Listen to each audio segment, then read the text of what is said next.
Bismillah, kami kelompok 8 izin mempresentasikan materi pengantar metodologi penelitian, desain penelitian metode kuantitatif yang dibimbing oleh dosen pengampu Firdaus Wajdi, MA, PhD.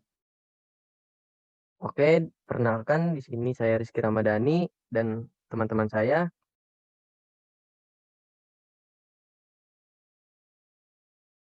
Ada Aulia, Malika Firja, ada Ahmad Maulana, ada Albayan, Rizkita Ramadan. Oke, yang pertama dipersilakan kepada Albayan, waktu dan tempat dipersilakan. Nama saya Bayan. Saya akan menjelaskan yang pertama yaitu partisipan.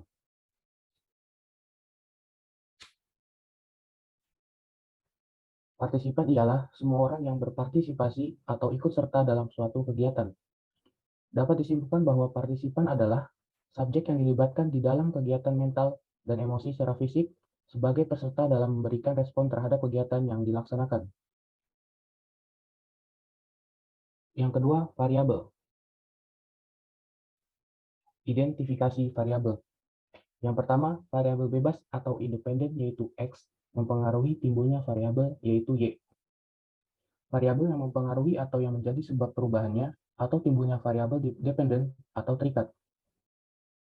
Yang kedua, variabel terikat atau dependen yaitu Y dipengaruhi karena ada variabel yang bebas, yaitu dipengaruhi atau yang menjadi akibat karena adanya variabel bebas. Yang ketiga, hubungan antar variabel dalam penelitian, yaitu X alat permainan edukatif feeling word, Y keterampilan membaca permulaan. Jadi dalam hal ini, alat permainan edukatif feeling word sebagai variabel bebas mempunyai pengaruh untuk meningkatkan keterampilan membaca permulaan sebagai variabel terikat. Yang ketiga, instrument and materials.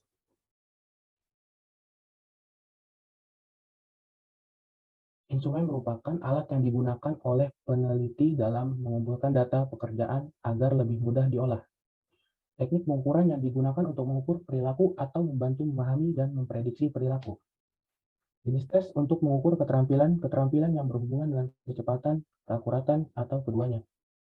Metode ini dilakukan sebelum adanya perlakuan atau treatment dan setelah diberikan perlakuan atau treatment. Untuk mengetahui hasil dari tes penelitian, digunakan teknik tanya jawab langsung. Tanya jawab adalah metode yang memungkinkan terjadinya komunikasi langsung yang bersifat two-way traffic, sebab pada saat yang sama terjadi dialog antara guru dengan siswa. Yang kedua, variabel. Variabel yang akan diteliti dalam penelitian ini yaitu keterampilan membaca permulaan. Yang ketiga, subvariabel. Subvariabel yaitu mengenal huruf dan bunyinya serta mengenal suku kata. Yang keempat, indikator. Indikator adalah pengembangan dari subvariabel. Yang kelima, instrumen yang dilakukan yaitu uji validitas instrumen. Validitas instrumen menggunakan beberapa instrumen untuk mendapatkan data-data yang dibutuhkan dalam penelitian ini. Pengujian validitas instrumen adalah satunya dapat dilakukan dengan pengujian validitas konstruk. Pengujian validitas konstruk yaitu uji instrumen yang dilakukan dengan menggunakan ahli. Sekian dari saya, yang selanjutnya akan dilanjutkan oleh Ahmad Maulana. Oke, terima kasih Albayan.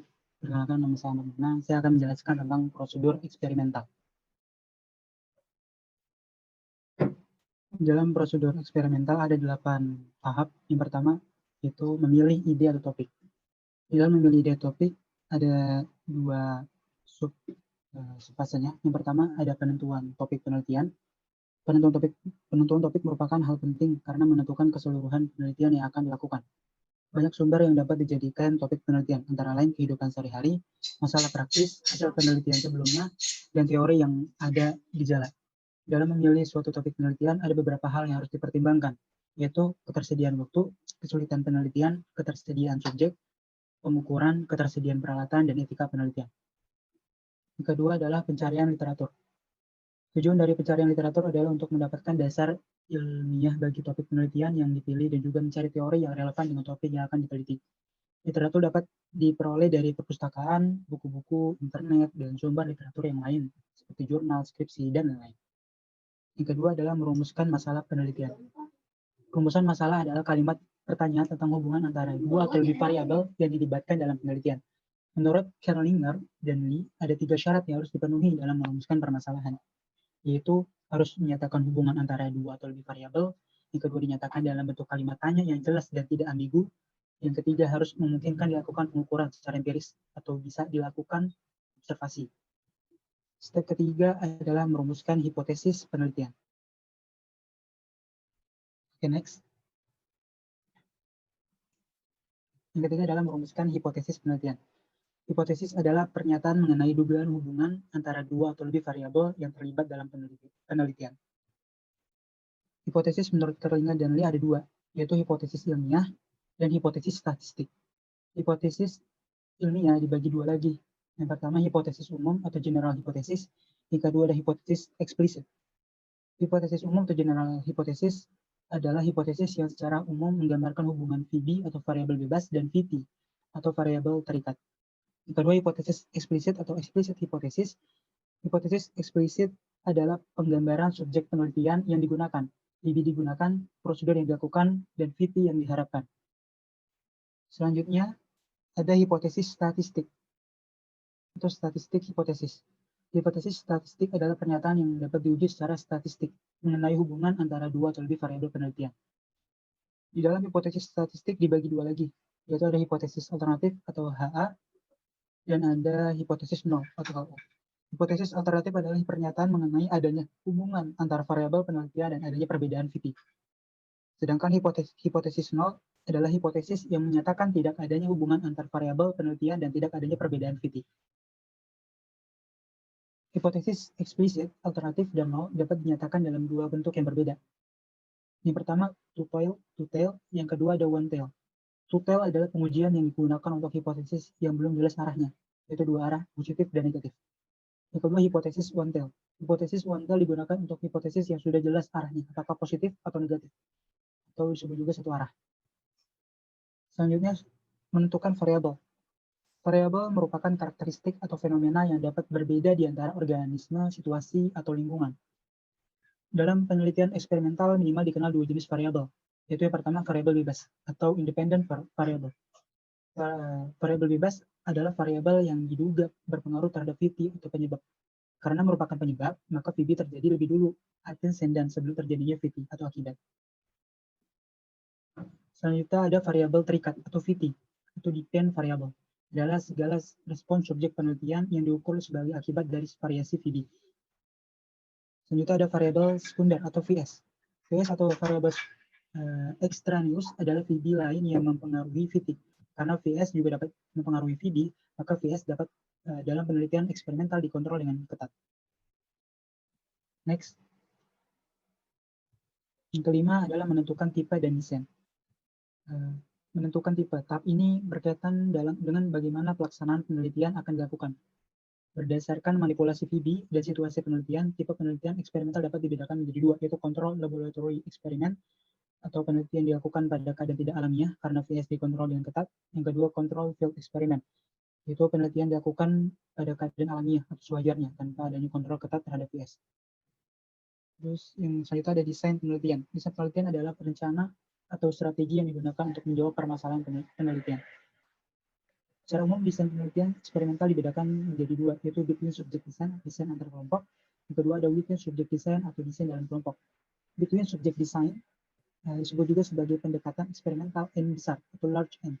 Pengaruh VB terhadap VT diketahui dari perbedaan skor VT antara kelompok-kelompok subjek yang diberikan perlakuan berbeda. Selanjutnya ada within subject design atau desain dalam kelompok. Disebut juga sebagai pendekatan eksperimental N kecil atau small n, hanya menggunakan sekelompok subjek dan setiap subjek diberikan beberapa perlakuan VB yang berbeda. Okay, next. Selanjutnya ada merencanakan dan melaksanakan penelitian. Merencanakan dan melaksanakan penelitian ini ada dibagi 3, yaitu ada fase perencanaan penelitian, ada uji coba, dan yang ketiga ada pelaksanaan penelitian. Di dalam perencanaan penelitian, ada beberapa hal yang perlu diperhatikan dalam perencanaan penelitian ini. Yang pertama ada subjek penelitian. Dalam perencanaan penelitian, penentuan subjek penelitian lebih terkait pada sampel, yaitu kelompok kecil dari populasi yang akan digunakan dalam penelitian. Karakteristik subjek penelitian yang akan digunakan sebagai sampel harus dituliskan secara lengkap. Yang kedua adalah peralatan. Peralatan terkait dengan alat ukur VT, alat manipulasi VD, peralatan pendukung lainnya. Alat ukur VT harus dipersiapkan sebaik mungkin dengan menggunakan alat ukur yang valid dan reliable. VD harus dalam kondisi yang baik agar dapat menimbulkan respon pada subjek yang sesuai dengan variasi VD yang diberikan. Selanjutnya ada prosedur penelitian. Prosedur penelitian meliputi semua kegiatan yang akan dilakukan dalam penelitian, mulai dari awal hingga berakhirnya pelaksanaan penelitian, misalnya cara membagi kelompok penelitian, teknik kontrol yang digunakan, dan sebagainya. Prosedur penelitian diperlukan agar peneliti dapat melaksanakan penelitian secara benar, serta memungkinkan peneliti lain untuk melakukan replika terhadap peneliti tersebut. Selanjutnya ada teknik analisis data. Teknik analisis harus sudah ditentukan sebelum penelitian dilakukan. Teknik analisis data berkaitan dengan cara pengukuran VT dan penggunaan rumus statistik yang sesuai dengan masalah dan hipotesis penelitian. Fase kedua adalah fase uji coba. Tujuan dari uji coba adalah agar semua yang direncanakan dapat berjalan dengan baik dan juga dapat mengantisipasi kesalahan atau gangguan yang mungkin terjadi dalam pelaksanaan nantinya. Selanjutnya ada pelaksanaan penelitian. Pelaksanaan penelitian eksperimental hendaknya dilaksanakan sesuai dengan perencanaan yang telah ditetapkan sebelumnya, agar validitas penelitian, baik validitas internal ataupun eksternal, tetap tinggi. Jika pelaksanaan penelitian tidak sejalan dengan perencanaan, perlu dijelaskan dalam laporan penelitian. Yang ketujuh, menganalisis hasil penelitian. Melalui pelaksanaan penelitian, maka data penelitian akan diperoleh. Data penelitian harus dianalisis agar dapat menjawab masalah penelitian atau menguji hipotesis. Perhitungan statistik dilakukan sesuai dengan teknik analisis data yang telah ditetapkan sebelumnya. Dan fase terakhir adalah membuat kesimpulan. Penarikan kesimpulan dapat dilaksanakan ketika interpretasi terhadap hasil perhitungan statistik telah dilakukan. Diterima atau ditolaknya HO atau HA membantu peneliti untuk menyimpulkan apakah hipotesis yang diajukan dalam penelitian dapat diterima atau tidak. Next, yaitu contoh-contoh desain penelitian eksperimental. Yang pertama adalah pre-experimental design. Pre-experimental design dibagi tiga macam, yaitu ada one shot case study design, one group pretest post-test design, dan intake group comparison untuk kelompok dibagi dua. Dalam saat ini kita akan membahas tentang satu saja, yaitu one shot case study design. One shot case study design itu adalah desain dengan satu kali treatment.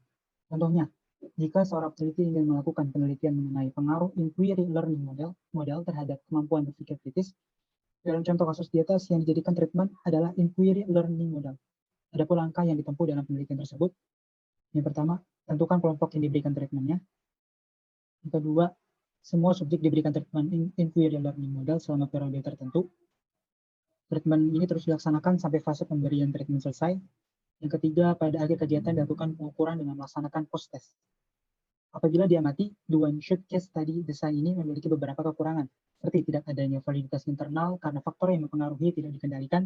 Yang kedua, ada hasil post-test tidak dapat dinyatakan secara tegas sebagai akibat dari treatment. Dan yang ketiga, kesimpulan yang diambil mungkin berbeda dari keadaan yang sebenarnya. Hal ini karena tidak dapat dibandingkan dengan kelompok lain.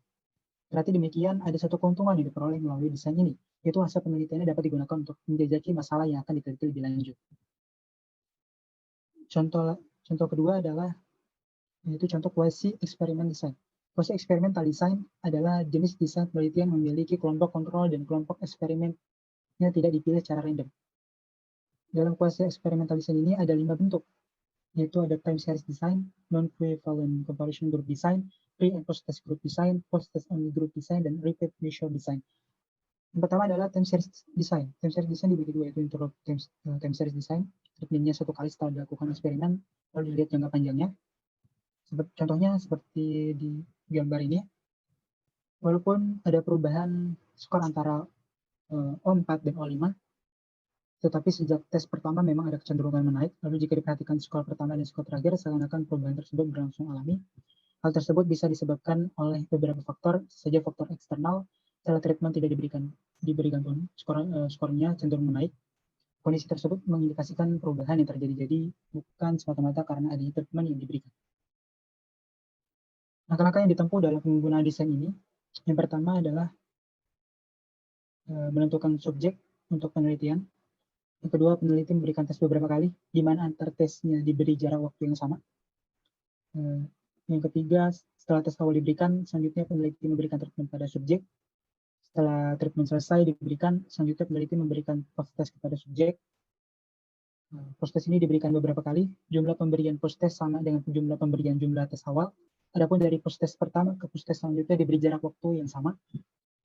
Selanjutnya peneliti mencari perbedaan antara hasil tes awal. Di sini peneliti mencari kecenderungan subjek sebelum treatment diberikan.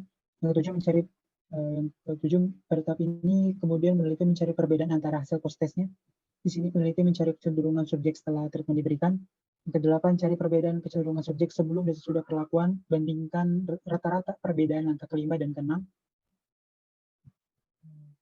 Di sini peneliti mencari kecenderungan. Yang ke-9, relevan sesuai dengan jenis data yang didapat sehingga dapat diketahui akibat perlakuan secara tepat dan benar. Next. Yang kedua, equivalent time series design.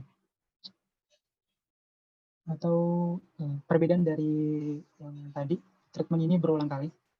Ya, contohnya adalah rata-rata observasi kedua dan observasi ketiga. Langkah-langkahnya langsung ya. Langkah-langkahnya yang pertama adalah memilih satu subjek penelitian. Yang kedua, subjek diberi post-test yang sesuai dengan treatmentnya. Terus yang ketiga, menentukan periode waktu yang sama antara pemberian treatment dan tidak memberikan treatment. Next. Yang ketiga adalah non-equivalent comparison group design. Desain ini melakukan pretest sebelum dikenakan perlakuan, serta post-test sesudah dikenakan perlakuan. Contohnya, jika seorang peneliti akan membandingkan pengaruh dua metode pembelajaran antara problem-based learning model dengan problem solving terhadap kemampuan berpikir kreatif siswa, sehingga peneliti dapat melihat metode mana yang lebih efektif meningkatkan kemampuan berpikir kreatif siswa, maka dari kasus tersebut, desain yang paling tepat yang dapat diterapkan oleh peneliti adalah desain non-equivalent comparison group. Langkahnya bagaimana? Langkah-langkahnya yang pertama adalah next. Langkah-langkahnya yang pertama, peneliti memilih dua kelompok subjek yang tidak ekuivalen. Satu kelompok dijadikan kelompok eksperimen untuk treatment 1 dan satu kelompok lagi dijadikan kelompok eksperimen untuk treatment kedua. Pada tahap kedua, peneliti memberikan pretest yang sama untuk kedua kelas eksperimen 1 dan kelas eksperimen 2. Setelah dua kelompok eksperimen diberikan pretest, selanjutnya peneliti memberikan treatment untuk kedua kelas eksperimen. Dalam hal ini kelompok eksperimen 1 diberikan treatment dengan problem-based learning, dan kelompok eksperimen 2 diberikan treatment dengan problem solving model. Yang keempat, setelah fase pemberian treatment selesai dilaksanakan, berikan post-test pada kelompok eksperimen 1 dan kelompok eksperimen 2. Cari beda min pretest dan post-test kelompok eksperimen 1, cari juga min pretest dan post-test kelompok eksperimen 2. Terus selanjutnya lihat perbedaan antara min kelas eksperimen 1 dan min kelas eksperimen 2. Selanjutnya gunakan metode analisis statistik yang tepat untuk mencari perbedaan hasil langkah sebelumnya, sehingga dapat diketahui hasil dari treatment problem based learning pada kelompok eksperimen 1 dan treatment problem solving pada kelompok eksperimen 2. Dalam format kuasi eksperimen, perbedaan paling tampak dari non-equivalent comparison group design terletak pada treatment yang diberikan, di mana pada non-equivalent comparison group design, dua kelompok subjek diposisikan sebagai kelas eksperimen yang mendapat di treatment. Jadi pada non-equivalent comparison group design ini tidak ada kelas kontrol. Selanjutnya, next, ada pre and post test group design. Contohnya, langsung langkah-langkahnya. Peneliti memilih dua kelompok subjek yang tidak ekuivalen. Satu kelompok dijadikan kelompok kontrol dan satu kelompok lagi dijadikan kelompok eksperimen. Yang kedua, laksanakan pretest pada kedua kelompok tersebut. Yang ketiga, pada tahap ketiga, berikan treatment dalam hal ini adalah model problem based learning kepada kelompok eksperimen. Setelah selesai langkah ketiga, berikan post-test pada kelompok eksperimen dan kelompok kontrol. Selanjutnya, cari beda min kelompok eksperimen antara post-test dan pretest. Dan ini juga dilakukan pada kelompok kontrol. Selanjutnya, gunakan metode analisis statistik yang tepat untuk mencari perbedaan hasil langkah sebelumnya, sehingga dapat diketahui hasil dari treatment problem based learning model. Next.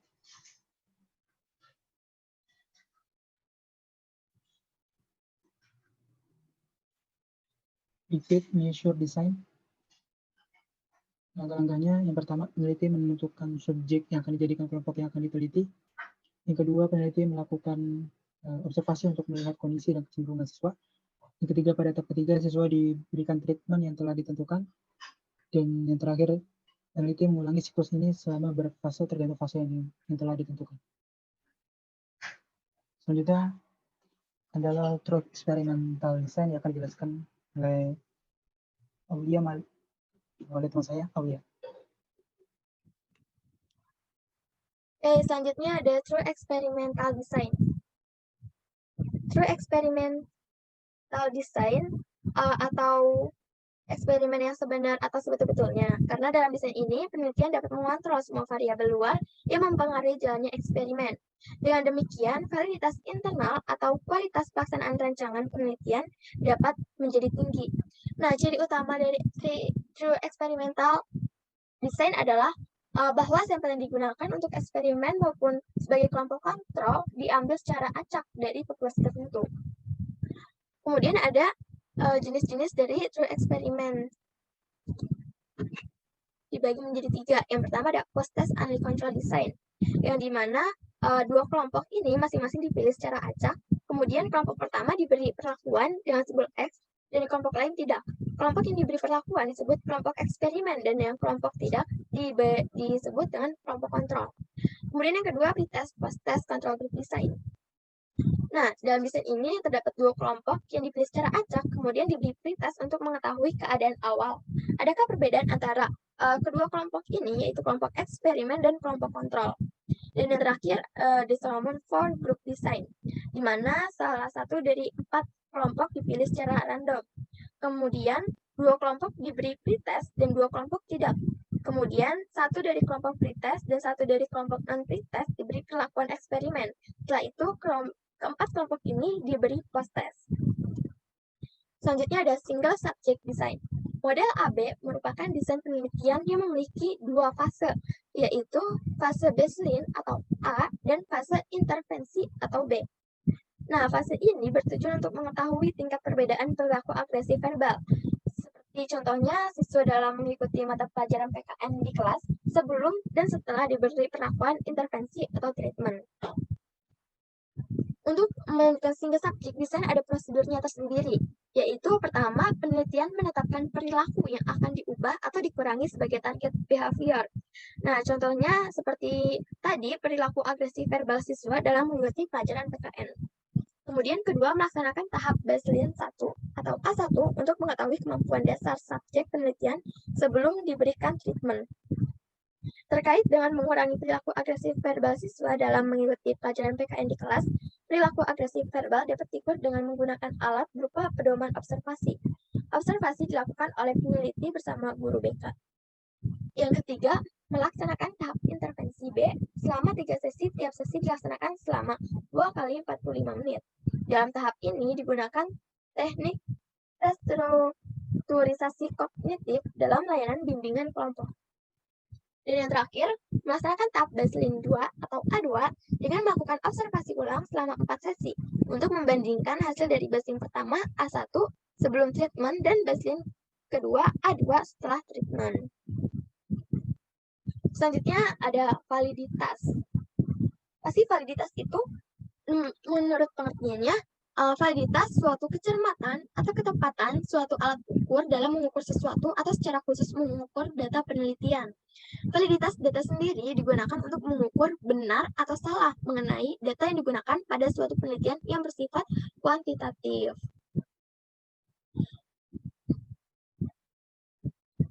Oke, kemudian ada jenis-jenis dari validitas. Yang pertama, validitas logis.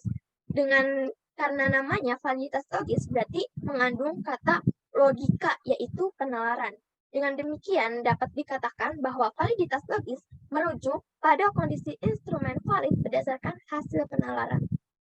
Nah, dalam validitas logis ini juga memiliki 3 jenis. Yang pertama, validitas isi, yaitu berkaitan dengan butir-butir pernyataan yang tersusun dalam kuesioner atau tes sudah mencakup semua materi yang hendak diukur. Misalnya, seorang penelitian ingin meneliti mengenai gaya kepemimpinan kepala sekolah dalam era manajemen berbasis sekolah. Untuk tujuan tersebut, penelitian harus melakukan kajian literatur mengenai gaya-gaya kepemimpinan kepala sekolah pada era MBS. Nah, berdasarkan literatur tersebut, penelitian menyusun kuesioner pada beberapa bagian. seperti bagian pertama informasi demografis, kedua gaya kepemimpinan distributif, ketiga otentik, keempat moral, kelima transformasional, dan yang keenam kepemimpinan situasional. Oke, selanjutnya ada validitas berdasarkan kriteria, yang dimana validitas yang berkaitan dengan alat, apakah alat pengukuran sudah tepat dengan sesuai dengan instrumen pengukuran lainnya yang dianggap sebagai model atau telah dipakai secara luas dalam bidang ilmu tertentu. Yang saya validitas konstruk merujuk pada kualitas alat ukur yang digunakan, apakah sudah benar-benar menggambarkan konstruk teoritis yang digunakan sebagai dasar operasionalisasi ataukah belum. Secara singkatnya, dapat dikatakan bahwa validitas konstruk adalah penilaian tentang seberapa baik seorang peneliti menerjemahkan teori yang digunakan dalam alat ukur tersebut. Yang kedua, ada validitas empiris. Menurut Ari Kunto menjelaskan bahwa istilah validitas empiris memuat kata empiris yang artinya pengalaman. Sebuah instrumen dapat dikatakan memiliki validitas empiris apabila sudah diuji secara empiris. Nah, validitas empiris ini juga ada dua, yaitu internal dan eksternal. Buat internalnya, yaitu menyatakan seberapa jauh kecocokan sesuatu yang diamati, diukur, dan dianalisis dengan realitas. Artinya, validitas internal itu merujuk pada kesesuaian penelitian dengan realitas. Yang B, validitas eksternal. External validity mengacu pada generalitas atau universalitas produk penelitian. Pertanyaan yang mendasar adalah seberapa jauh hasil dan konklusinya dapat digeneralisasi kepada orang atau masyarakat dan lainnya. Dengan kata lain, validitas eksternal perlu menjawab masalah apakah temuan peneliti itu dapat diterapkan dan diaplikasikan pada situasi lainnya atau tidak.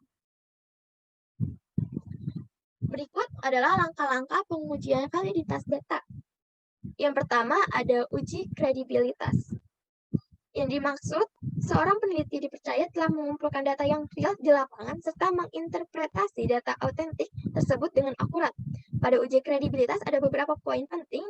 Yang pertama ada trimulasi. Nah, trimulasi ini juga ada beberapa bagian dari teknik pengumpulan, yaitu mencari tahu data dengan wawancara atau observasi. Kedua, sumber data, yaitu mengecek keabsahan sumber-sumber yang digunakan. Ketiga, teori, mencari tahu keabsahan dari teori yang digunakan dalam suatu penelitian. Dan yang terakhir, penelitian, mencari tahu keabsahan data berdasarkan pandangan para peneliti-peneliti ahli yang sesuai dengan penelitian tersebut.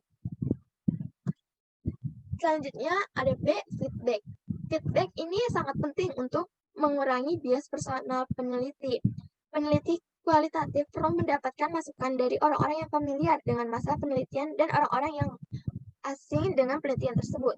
Masing-masing feedback yang diberikan dari kedua kelompok tersebut berbeda, tapi semua itu akan bernilai untuk validitas penelitian. Yang C, member check. Penelitian perlu mendapatkan masukan dari orang-orang yang telah diteliti. Masukan mereka sangat signifikan untuk mengukur apakah analisis sesuai dengan harapan dan kenyataan yang mereka alami.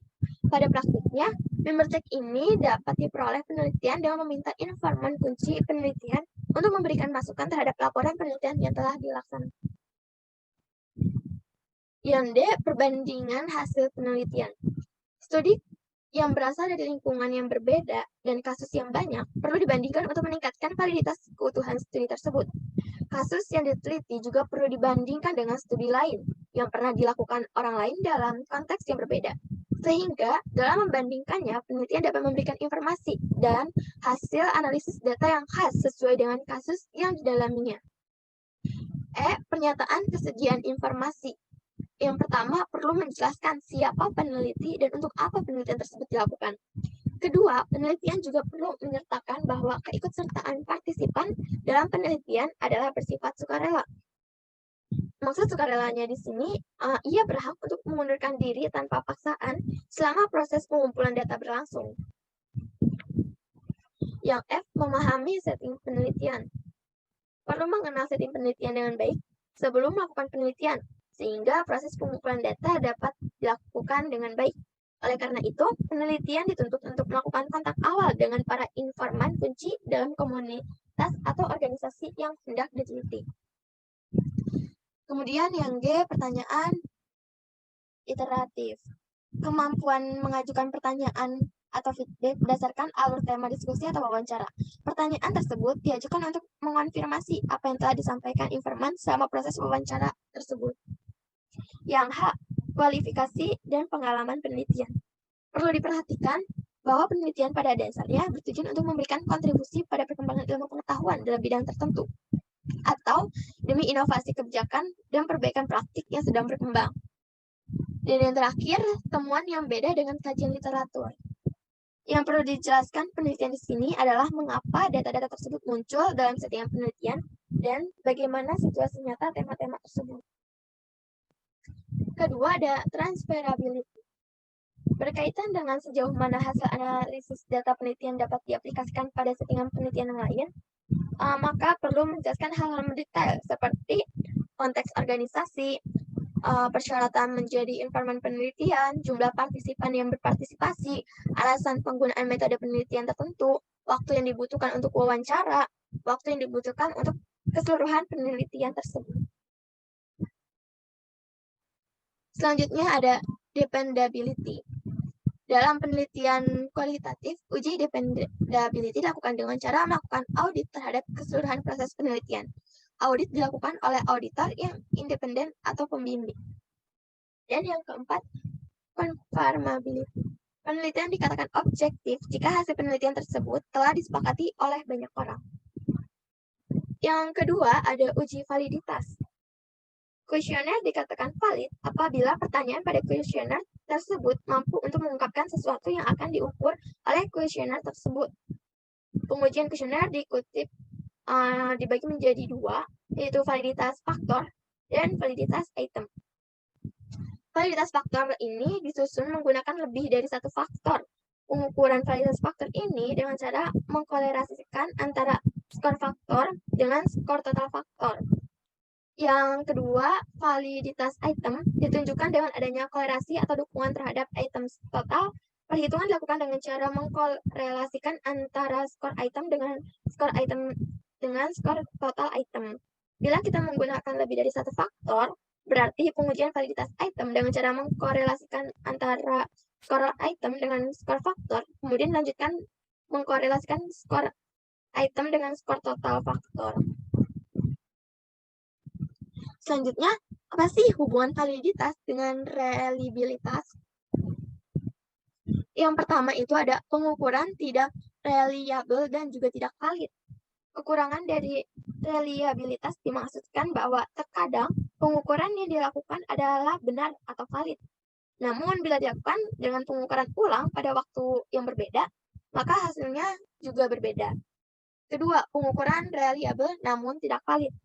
Proses pengukuran dilakukan secara konsisten dengan menggunakan konsep yang tidak tepat, sehingga reliabilitas data dapat tercapai namun penilaian tersebut tidak valid. Yang ketiga, pengukuran valid namun tidak variabel. Hal tersebut disebabkan karena adanya pertanyaan yang ambigu, sehingga membuat multipersepsi bahasa maupun budaya dari responden yang berbeda. Atau bisa juga pertanyaan tersebut, kemungkinan jawabannya bisa berubah karena berjalannya waktu. Dan yang terakhir, pengukuran valid dan reliable. Hasil adalah tujuan utama pada sebuah penelitian. Oleh karena itu, diperlakukan proses identifikasi pengukuran yang akurat dan sesuai dengan objek penelitian serta memiliki hasil yang sama, meski pada waktu yang berbeda. Oke, selanjutnya akan dilanjutkan oleh Rizky. Oke, terima kasih. Selanjutnya ada prosedur. Prosedur itu apa sih gitu kan? Oke, next. Pengertian prosedur. Prosedur merupakan suatu proses langkah-langkah atau tahapan-tahapan dari serangkaian kegiatan yang saling berhubungan satu dengan yang lainnya. Prosedur juga biasanya melibatkan beberapa orang dalam satu departemen di dalam perusahaan. Menurut Mulyadi, prosedur adalah suatu urutan kegiatan kritikal biasanya melibatkan beberapa orang dalam suatu departemen atau lebih, yang dibuat untuk menjamin penanganan secara seragam transaksi perusahaan yang terjadi berulang-ulang. Next.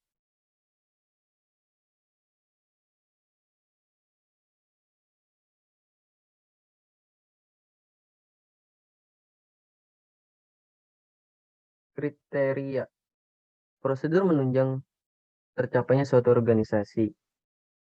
Yang kedua, prosedur mampu menciptakan adanya pengawasan yang baik dan menggunakan biaya yang seminimal mungkin. Yang ketiga, prosedur menunjukkan urutan-urutan yang logis dan sederhana.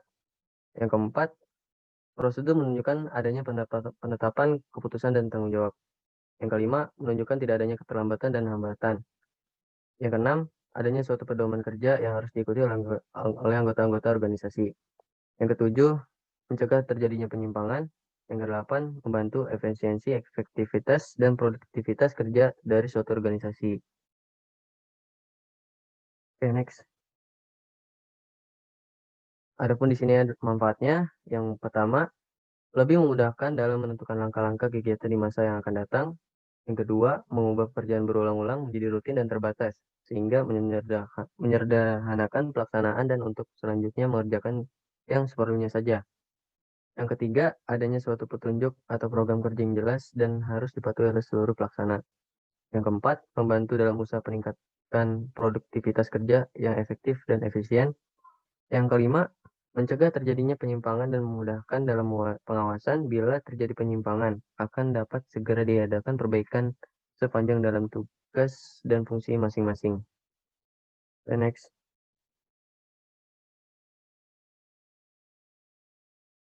Prosedur pencatatan. Menurut Mulyadi, prosedur pencatatan adalah suatu urutan kegiatan kriteria biasanya melibatkan beberapa orang dalam satu atau lebih yang dibuat untuk menjamin penanganan secara seragam transaksi perusahaan yang terjadi berulang-ulang.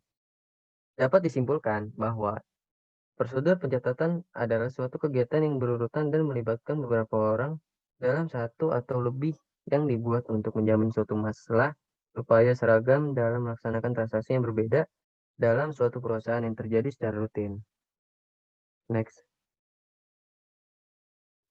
Adapun fungsi-fungsi yang terkait, yang pertama adalah fungsi gudang. Fungsi gudang adalah bertanggung jawab untuk mengajukan permintaan pembelian sesuai dengan posisi penyediaan yang ada di gudang dan menyimpan barang yang telah diterima oleh perusahaan dari pemasok. Yang kedua adalah fungsi pembelian. Fungsi pembelian bertanggung jawab untuk memperoleh informasi mengenai harga barang, menentukan pemasok yang dipilih dalam pengadaan barang, dan mengeluarkan order pembelian kepada pemasok yang dipilih. Yang ketiga, ada fungsi penerimaan. Fungsi ini bertanggung jawab untuk melakukan pemeriksaan terhadap jenis, mutu, dan kuantitas barang yang diterima dari pemasok, guna menentukan layak atau tidak barang tersebut diterima oleh perusahaan. Fungsi ini juga bertanggung jawab untuk menerima barang dari pembeli yang berasal dari retur penjualan. Yang keempat, ada fungsi akuntansi. Fungsi ini terkait dalam transaksi, fungsi pencatatan utang, dan fungsi pencatatan persediaan. Nah, fungsi pencatatan utang bertanggung jawab untuk mencatat transaksi pembelian ke dalam register bukti kas keluar dan untuk menyelenggarakan arsip dokumen sumber kas keluar yang berfungsi sebagai catatan utang atau menyelenggarakan kartu utang sebagai buku pembantu utang. Fungsi pencatat persediaan bertanggung jawab untuk mencatat harga pokok persediaan barang yang dibeli ke dalam kartu persediaan. Next. Adapun dokumen yang digunakan, 1. Lab penerimaan barang. Lab penerimaan dokumen ini dibuat oleh fungsi penerima untuk menunjukkan bahwa barang yang diterima dari pemasok telah memenuhi jenis, spesifikasi, mutu, dan kuantitasnya. Nah, yang kedua ada bukti kas keluar. Dokumen ini dibuat oleh fungsi akuntansi untuk dasar pencatatan transaksi. Dokumen ini juga berfungsi sebagai perintah pengeluaran kas untuk pembayaran utang. Yang ketiga, ada kartu persediaan. Dokumen ini digunakan untuk mengetahui jumlah barang yang masih tersisa di gudang. Yang keempat, arsip tanggal penerimaan. Tembusan surat disimpan menurut tanggal penerimaan barang yang diharapkan dan sebagai dasar untuk mengadakan tindakan pengecekan apabila barang sudah diambil. Selanjutnya, next. Yang selanjutnya ada data analisis. Apa sih itu data analisis? Selanjutnya, pengertiannya. Sebuah proses pemeriksaan, pembersihan, transformasi, dan pemodelan data dengan tujuan mengumpulkan informasi yang berguna, menginformasikan kesimpulan, dan mendukung pengambilan keputusan. Analisis data sendiri memiliki banyak segi dan pendekatan yang cukup beragam. teknik dengan berbagai nama dan digunakan dalam domain bisnis, sains, dan ilmu sosial yang berbeda. Dalam dunia bisnis saat ini, analisis data berperan dalam membuat keputusan yang lebih ilmiah dan membantu bisnis beroperasi lebih efektif karena data yang lebih akurat dan real time. Selanjutnya, apa itu analisis data? Analisis data didefinisikan sebagai proses pembersihan, transformasi, dan pemodelan data untuk menemukan informasi yang berguna untuk mengambil keputusan bisnis. Tujuan analisis data adalah untuk mengekstrak informasi yang berguna dari data dan mengambil keputusan berdasarkan analisis data.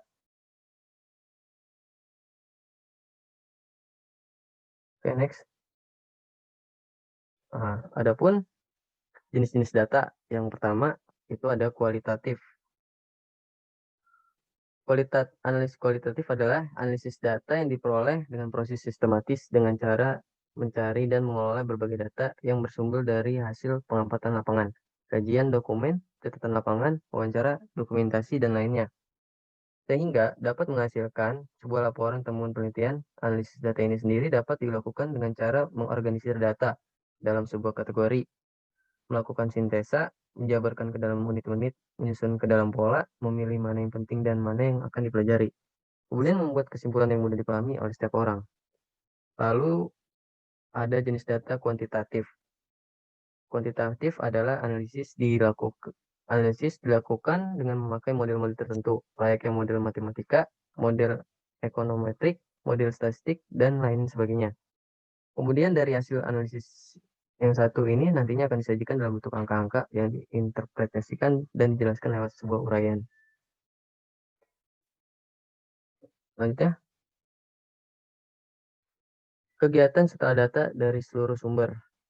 Nah, kegiatannya yang pertama adalah mengelompokkan data sesuai jenis dan variabel dari responden. Yang kedua adalah menstabulasi data sesuai dari variabel seluruh responden. Yang ketiga, menyajikan data pada setiap variabel yang sudah diteliti. Yang keempat, menghitung data untuk menjawab rumusan masalah yang dibuat. Yang kelima, menghitung juga sebuah data agar hipotesis yang diajukan teruji. Selanjutnya, jenis kuantitatif model statistik. Nah, di sini ada analisis data statistik deskriptif. Contohnya seperti penyajian data ke dalam bentuk diagram, tabel, modus, main, frekuensi, persentase, dan lainnya. Teknik ini digunakan untuk melakukan analisis pada data dengan cara menggambarkan ataupun mendeskripsikan data-data yang sudah terkumpul tanpa membuat generalisasi hasil penelitian. Nah, yang kedua itu ada analisis data statistik inferensial. Yakni salah satu teknik yang digunakan dalam menganalisis data dengan cara membuat sebuah kesimpulan secara umum. Yang menjadi ciri khas pada teknik analisis data yang satu ini adalah inferensial. Hal ini berarti menggunakan rumus statistik tertentu. Selanjutnya, hasil dari perhitungan yang dilakukan tersebut dijadikan sebagai dasar pembuatan generalisasi atau kesimpulan secara umum. Selanjutnya, ada interpretasi hasil. Apa sih itu interpretasi hasil? Next. Interpretasi adalah mampu menelisir kesalahpahaman dan kesalahan penafsiran. Interpretasi bisa dilakukan melalui lisan, tulisan, dan gerakan. Jenis-jenis interpretasi cerpen, cerita, sejarah, alam, data, musik, dan peta. KBBI, Kamus Besar Bahasa Indonesia, pengertian interpretasi adalah pandangan teoritis terhadap sesuatu. Kata tidak baku dari interpretasi adalah interpretasi. Mungkin next. Oke, terima kasih. Apakah ada pertanyaan?